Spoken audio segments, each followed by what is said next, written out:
নটার গল্প ইউটিউব চ্যানেলে যারা গোড়া শুনছেন সম্পূর্ণ জানুয়ারি মাস ধরে, তারা নিশ্চয়ই বুঝতে পারছেন যে আমরা একে একে 12ই জানুয়ারি পেরোলাম, এবার আমরা 23শে জানুয়ারি পেরোবো, 26শে জানুয়ারি পেরোবো। এই পুরো জানুয়ারি মাসটা ধরে আমরা কেন গোড়া উপন্যাসটাই আপনাদের জন্য নিয়ে এসেছি। আসলে ধর্ম কি, জীবন মানে কি? ধর্ম মানে কি শুধুই সংস্কার? এই গোড়া উপন্যাসে বিনয়ের মুখ দিয়ে রবীন্দ্রনাথ বলছেন যে আমি যেদিন শুধুমাত্র ধর্মকে খাওয়া দাওয়া আচার সুচিতার এই নিয়মকানুনের মধ্যে আটকে রাখবো, ভাববো, সেই দিন আমি যে কোনো একটা কিছু হয়ে যাব, মুসলমান খ্রিস্টান যা কিছু। কিন্তু হিন্দু ধর্মকে আমি এখনো অতটা অশ্রদ্ধা করতে পারি না। আসলে হিন্দু ধর্ম এমন একটা সনাতন ধর্ম, যে সনাতন শব্দ নিয়ে না কোনোভাবে স্টেজে উঠে খিল্লি করা যায় না। স্টেজে উঠে সেটা ঠাট্টার বিষয়বস্তু নয় ভাই।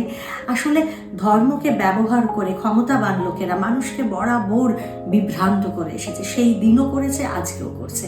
আর ধর্মের নিরিখে, ধর্মের জিগির তুলে তো একটা কাগজের টুকরোকে জাস্ট ছিঁড়ে একটা দেশ দুটো ভাগ করা হয়ে গেল। তো কাজেই ধর্মের কি অসাধারণ ক্ষমতা, ধর্মের অপব্যবহারেরও কি অসাধারণ ক্ষমতা বলুন। এই ধর্ম যখন আমাদের সংস্কার হয়ে ওঠে, সেই সংস্কারকে আমরা কতটা অতিক্রম করে যেতে পারি। বিনয় সেটা পেরেছিল, আর বিনয় সেটা পেরেছিল বলেই জীবন যখন তার কাছে একটা অন্য হাওয়া নিয়ে এসেছে, তখন সে সেটাকে মাটির ওপর সোজা দাঁড়িয়ে থেকেই খোলা মনে গ্রহণ করেছে। কিন্তু গোরা কি পারলো?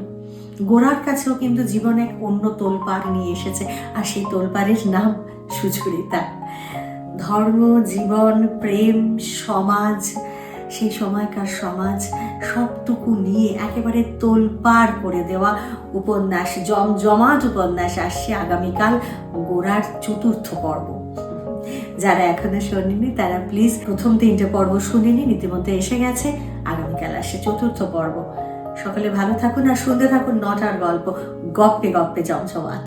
আর একটা কথা, এখানে এখন মহুয়া, গৌরব কেউ নেই, চট করে বলে দিই, আগামীকাল আমার নটার কবিতা ইউটিউব চ্যানেলেও একটা দুর্দান্ত প্রেজেন্টেশন নিয়ে আসছি।